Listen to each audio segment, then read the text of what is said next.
Hey guys, welcome. So, story time muna tayo ngayon, ha. So, today is Monday, um, February 2, 2026. So, yesterday, may nangyari doon sa church namin, eh. So, doon sa Catholic Church namin, habang nagmimisa, kalagitnaan na, nag-homily na si Father. Bilang may pumasok na babae, nalaman ko nga lang nung lumampas na siya sa harap ko, eh. Siyempre, nakatalikod tayo sa pinto, eh. So, maayos naman itsura ng babae, itim, naka-jacket, maayos naman. Nakikipag-away siya dun sa cellphone niya. Naka naka-messenger siya, no? Naka-video call. Naka-video call siya kung sino kausap niya, ipag-away siya. Tapos naglalakad siya papunta dun sa sa altar.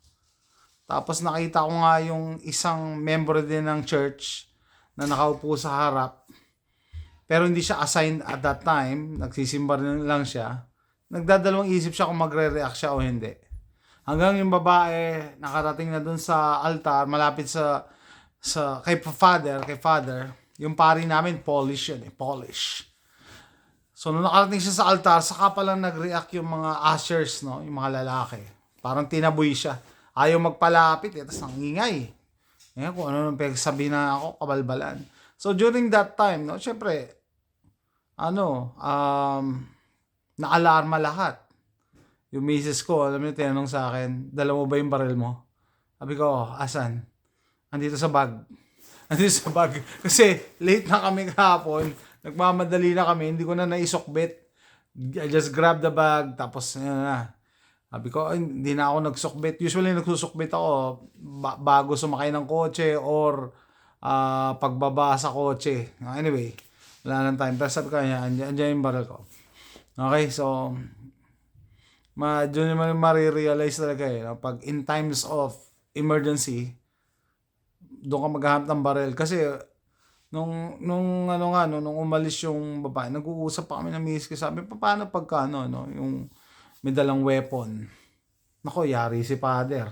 Kasi nakarating na altar bago nag-react yung yung mga usher. Tapos nasagot na din yung tanong. Dati may nagtatanong meron bang security team yung church nyo? Wala. Walang security team yung church namin. No? Sa Pilipinas, kung ikaw may PTC, nakalagay sa PTC card mo, permit to carry, bawal magdala ng baril sa church. Hindi ko alam bakit. Pero dito, pwedeng bawal, pwedeng hindi, depende sa church. Ibig sabihin, kung yung church nyo pinagbawal, naglagay ng legal na sign na binabanggit niya yung batas, 30 yard 6 sign na concealed handguns, blah blah blah, are not allowed, mga ganon. 30 yard 7, open carry is not allowed, blah blah blah. Bawal ka magdala. Pero sa amin, since wala, hindi mo pwedeng tanongin, bawal ba? Hindi. Basta walang sign eh. Tapos, meron dong parishioner, Chinese, yung asawa niya puti, na mukhang pulis. Kasi yung asawa niya, minsan nakita ko nagta-traffic. Tapos minsan umaatin ng simba, naka-open carry, naka-holster.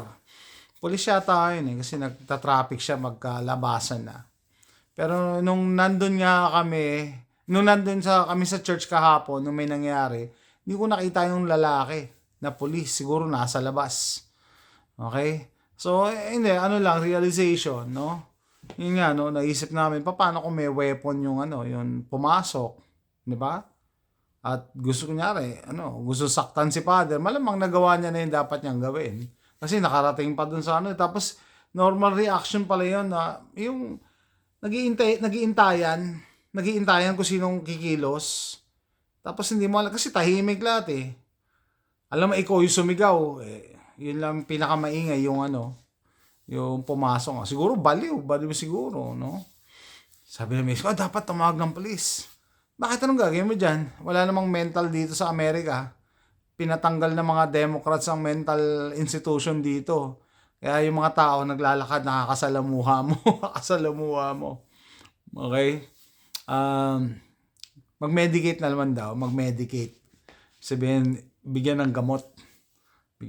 Anyway, So, yun yung realization, no? Na pagka merong threat, actual threat sa, kunyari, sa place of worship, yun, nag-iintayan. Unless may naka-assign talaga ng security team. Parang, yung nangyari dito sa Texas, merong mass shooter na na-neutralize nung parishioner. Pero yung parishioner, member siya ng security team. Ano ibig sabihin? Mga volunteers lang sila na parishioner na bumuo na, oy, itong security team natin, sila mangangalaga ng security. Okay? Kasi parang hindi na magbayad ng security ang church. Mga volunteers lang na may barel. Pero usually iba, mga retired LEA, Leia. So, ayun nga. Pati yung yung reaction ng misis ko eh. Una niyan tinanong kung nasan yung baril ko eh. Sabi ko, adjust sa bag.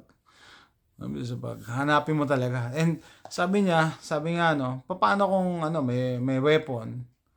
Mahirap din mamarel kasi ang daming tao, di ba? Pero sabi ko hindi, may nangyari na yan dito sa Texas eh. Si Mr. Jack Wilson. Jack Wilson, ni-research ko pa yung pangalan niya eh. Yung church nila, West Side Church, parang ganun pangalan. Neutralize niya, one shot lang, headshot. Tapos parang ang cartridge niya yata, SIG, nakalimutan ko na yung basta alam ko SIG eh. Anyway, ayun nga, pagka maraming kasi, dapat matutunan doon sa nangyari. Aware ka. Di ba, sinasabi ko sa inyo, pag kumakain kami sa restaurant, nakaharap ako sa pinto para alam mo kung sino yung darating, alam mo, ikaw ang unang magre-react. Pero pag nagsisimba kayo, nakatalikod ka sa church wala kang magagawa Di ba? I don't know, siguro mapapaisip na rin yung church namin about yung security system, para masita bago makapasok. Pero yun nga, napaka-vulnerable pag nasa place of worship kasi nakataligod kayo. That time na dumaan siya, doon ko palang nalaman na merong may sayad yun. Diba? Saka preoccupied din ako Dahil, kanina kausap ko na yung kaibigan natin, si Juan de la Cruz. Pag ikaw may task na hindi mo natatapos palaging gumugulo sa isip mo. kahit nagsisip ako, inisip ko paano ayusin yung kotse, yung approach Ay, nako. Sabi ko, paano ko ipapantay yung hood? Anyway, tapos nagsisimba ka pa. Ang daming mga distractions. Mga distraction. And because of that, sabi ko nga, ito yung dala ko, GX4. Shoutout sa 4Boys Customs. Because of that, papaalala ko na pag kayo nagkikerry, maski siguro home defense, dapat hollow point ang karga nyo. Karga ng baril nyo, hollow point. Tinatawag nga yung hollow point na safety slug. Safety, para hindi tagusan. So, kasama yan sa i-consider nyo, So, yun nga, pagka crowded yung environment, place of worship, simbahan, hindi ka pwedeng mag-rapid fire, hindi ka pwedeng mag-double tap basta-basta. Kasi, ang dami madadami. Ako, tinitignan ko yung mga tao dun. Ako, mahirap nga pumutok. You need to have a nerves of steel para pumutok, tas ang daming civilian. Diba? Kasama yon sa mental preparedness. Yan, sama sa inorient sa amin ni Tio, May planning ka involved, nagpaplano ka na. So, just in case na may mangyari. Paano ka puputok? Tsaka yung bala mo nga, dapat safety slug. Hindi pwedeng magto-true and true, tagusan. 'Di ba? So, ibig sabihin, paano ka pumutok? Unang-una, hindi ka pwedeng mag-rapid fire. Similar yung ginawa ni Mr. Jack Wilson nung merong mass shooter sa church nila. Inabangan niya, nag-wait siya for the right time, sa kanya pinutukan. Kaso nga lang, nakapatay na yata ng 2 parishioner yung shooter bago niya naputokan. Naghintay talaga siya ng clear shot. Pero 1 shot lang yung pinakawalan niya. Impressive pa rin kasi headshot. So, ayun guys, i-relate ko na din dyan yung palagi ko sinasabi na evil exists. Meron mga hindi naniniwala sa evil nababasa ko sa mga comment section na pagka ganyan talaga maniniwala na ako na yung masama daw nag-i-exist. Talaga nag-i-exist yung masama. yung kasamaan, ayoko nga banggitin yung pangalan niya eh. 'Di ba dapat di siya binabanggit? 'Di ba? Because yung evil believes in you. Isa daw sa panoorin niyo, ay kilabutan ako, yung pelikula ni Arnold Schwarzenegger, si kalaban niya rin yung demonyo eh. 'Di ba? Sabi nung pare, yung greatest na panloloko na ginawa sa atin, sa ating sangkatauhan ng demonyo, ay paniwalain tayo na hindi sila nag-i-exist. Na hindi sila nag-i-exist. Kasi nga naman, pag hindi sila nag-i-exist, wala, ka lang, happy-go-lucky ka lang, wala kang responsibilidad, gawin mo lahat ng gusto mong gawin. 'Di ba? No, consequence, walang consequence. Well, hindi naman pala masama eh. Kaya dapat talaga at an early age, no, tinuturo na yan na magulang sa mga anak nila. Kasi, naki-carry over. And then pagka naging adult na, mahirap nang baguhin. So, yun nga, no, you should believe that evil exists because evil believes in you. Tayo. No? Yung isa, naniniwala sila sa atin na kaya nila tayong lokohin. No? Kaya pag mahina-hina talaga yung pag-iisip mo, sa dami ng temptations, daming opportunity para gumawa ng mali, 'di ba? Lalo na pag wala nakatingin, matitempt ka talaga. No? So, ngayon, kita nyo, kahit simbahan, 'di ba? May mga mass shootings, mga ganyan. Pinatatakot talaga sa Pilipinas, bakit bawal mag-carry ng baril? Kasi merong masama ang image ng para bang one step na lang criminal na kayo eh pag legal gun owner ka sa Pilipinas, no? Mapasulang license mo, criminal ka na eh. So 'di ba? Ang pangit ng image yung pagdadala ng baril, para bang lang, isang technicality lang, huhulihin ka na, parang gano'n. No? Anyway, so, since na-establish ko na evil exists, kaya dapat palagi kang ready, kahit nasa simbahan ka. Kung nasa Pilipinas ka naman at hindi ka makapagdala ng baril dahil bawal, dapat alert ka. As much as possible, strategic yung yung uupuan mo. Hindi ikaw yung pinakauna dun sa likod. 'Di ba? Or maganda dun ka sa bandang side para makita mo yung angle nung it's up to you, depende sa forma ng simbahan nyo. Iba-iba kasi yan eh, no? Hindi lahat tayo, alam ko hindi rin lahat tayo pwede mag-carry ng baril, 'di ba? So ang lamang mo lang diyan yung situational awareness. Dapat ikaw unang makaalam pag may nangyaring gulo, lalo na sa place of worship. Ako talaga, ini-imagine ko yung multiple scenarios kahapon eh. Na-distract na ako eh. Sabi ko, kahit kutsilyo dala nito, nako, ang dami na siguro na biktima nito bago may mag-react. 'Di ba? And then ako, inisip ko rin, pag ako ba nag-react, paano ko ma-assure na hindi ako babarilin? Baka mamaya may iba din may baril dyan, baka mapagkamalan ako na nakasama. 'Di ba?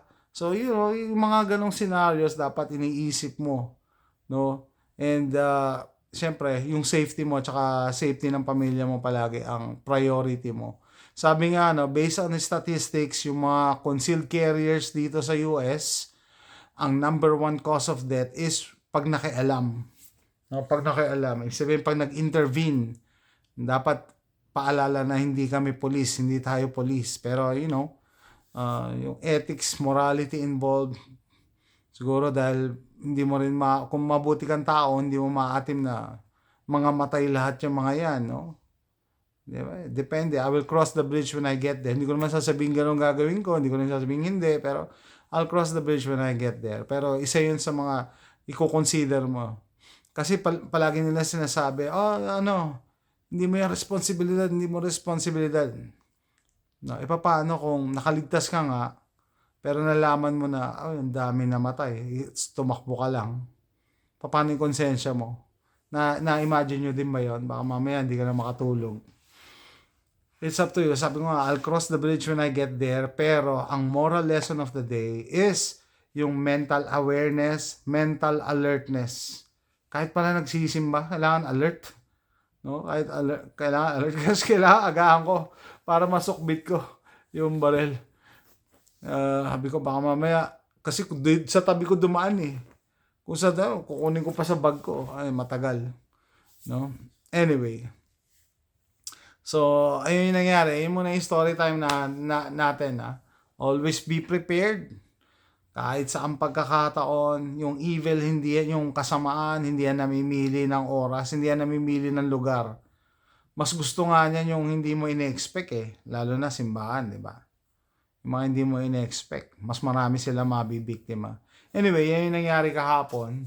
And hopefully may natutunan kayo sa shinare ko. Lalo na sa mga nagkikerya, paalala ko ulit. Use hollow points or safety slugs. See you next time. Bye.